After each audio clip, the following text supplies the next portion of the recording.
left, courtesy of Walt Disney Studios Lucasfilm Limited. Right by Jonathan OlleyWalt, Disney Studios Lucasfilm Limited. Everett Collection. As with every Star Wars film, The Last Jedi comes packed with tiny details that emerge upon a second viewing, or, if you're preternaturally observant, upon the first. Some of these details help explain plot points that might otherwise feel a little convenient, like the Empire's new ability to track ships through hyperspace, while others are simply heartwarming callbacks to the original. Did you notice what Luke Skywalker used as a door in his hideout on Ahch-To? Here, for your perusal, are 6 little Easter eggs you might have missed beyond all the fabulous cameos we already told you about. Hyperspace tracking. The idea of hyperspace tracking might have seemed a little far-fetched for the Star Wars universe at first, especially given how readily everyone on the Rebel ship seemed to accept that the Empire had pulled off this seemingly impossible feat. But it appears the Star Wars franchise actually planted the seeds for this innovation last year.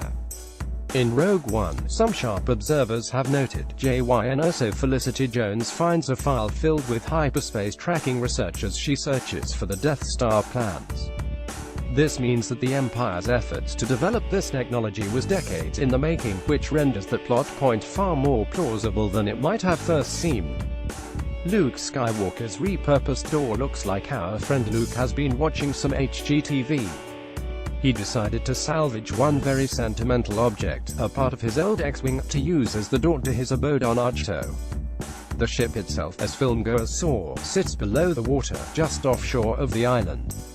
It makes sense that Luke would use part of his old ship as home. The two have been through a lot together. And given that Yoda already salvaged the thing from the depths of the Dagobah swamp, it seems only polite to make use of it for as long as possible. An old Jedi mind trick Luke's trick on Kylo Ren at the end of The Last Jedi, in which he uses an astral projection to fool Kylo into thinking his old master is on Crate when in fact Luke has never left Ahch-To, came with one hint to fans as to what was really going on. Eagle-eyed viewers might have noticed something amiss with the Luke that showed up on the salty planet, specifically the lightsaber he carried. The blue-bladed weapon was, in fact, the same one that Kylo and Rey destroyed during the battle in Snoke's chamber. Kylo's failure to pick up on the details speaks well to his tunnel vision when it comes to destroying Luke, and makes sense, since Luke was not present for Rey and Kylo's battle, and so would likely not have known the weapon had already been destroyed. How he managed to handle Han's gold dice without having a bodily presence, however, we might never know.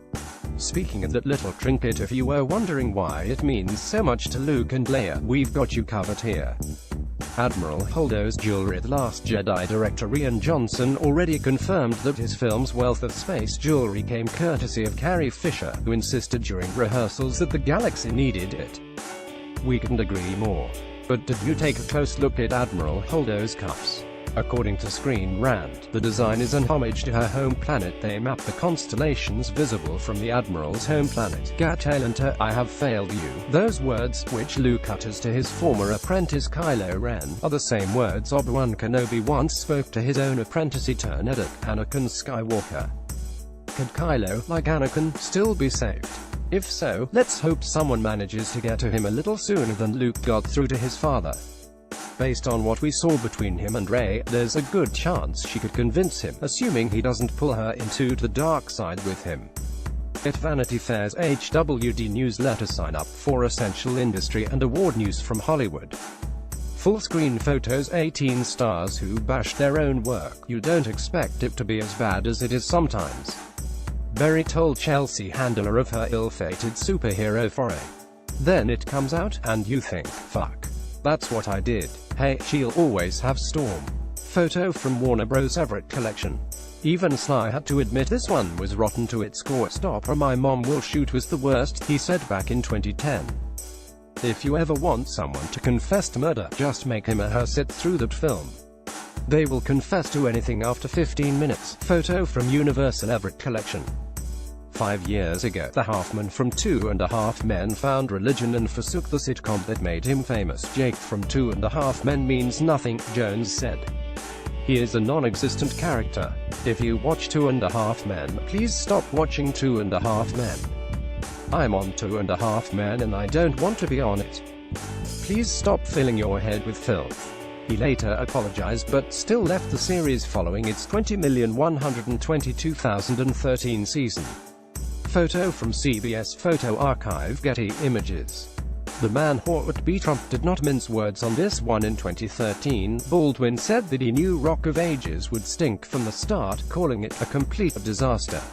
A week in, you go, "Oh God, what have I done?" Baldwin added, noting that actors get an ominous feeling when one of the movies is doomed. Plane is buffeting, the engine is on fire. Photo from Warner Bros. Everett Collection. Perhaps no celebrity in the history of Hollywood has come up with more gleeful, creative ways to insult a movie they've worked on than Robert Pattinson. The erstwhile Edward Cullen was famously not fond of the Twilight series, as expressed through a vast series of burns.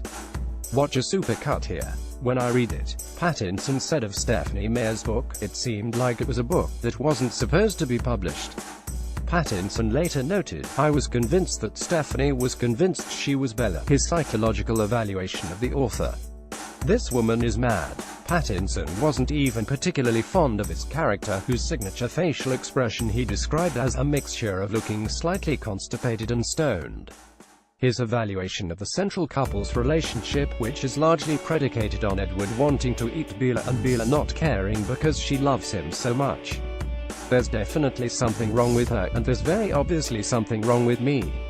When an interviewer asked which co-star made his time on the project the most enjoyable, Pattinson credited SKII face packs, which thrilled his Korean beauty-oriented fans, at least.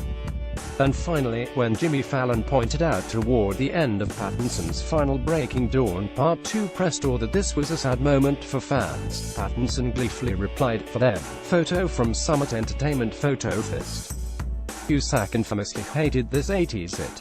Director Savage Steve Holland once said that the actor walked out of a test screening after just 20 minutes and later told Holland, "You know, you tricked me.